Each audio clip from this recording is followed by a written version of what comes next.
You want your kids to do better than what you did. You know, we never went to college, but, you know, we wanted them to go. And looking at the cost of it, there was just no way that we were going to do it by paying for it as we went. We knew that we was going to have to do something besides having the kids get their own loans.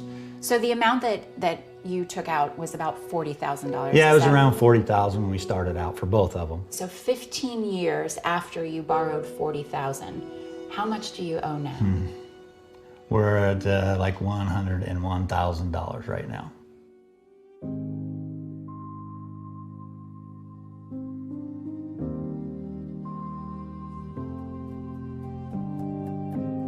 $3.6 million Americans owe money to the government after taking out Parent Plus loans to help pay for their children's college education. 2 decades ago, Jay and Tina Reif took out Parent Plus loans to help their 2 children afford state schools. I tell everybody I know that I hear they got a kid going to college, whatever you do, do not do a Parent Plus loan. Whatever you got to do besides that, do it, but don't tie yourself into it. You know, if you're just working an average job, you're never going to get it paid off. It's just not going to happen. As college has gotten more expensive, you've seen Parent Plus loans explode. Over the past few decades, we have seen that the numbers of students and the percentages of students who are borrowing to pay for college and the amounts they are borrowing to pay for college have risen dramatically. And the problem is, we now have this program that was really intended for families who could afford to pay the loans back that are now being offered to families that cannot afford to pay those loans back.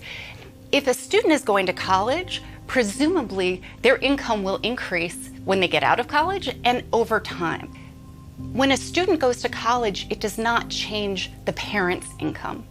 So if the parent can't afford to pay for the college right now in real time, how are they going to be able to pay that back as debt over time?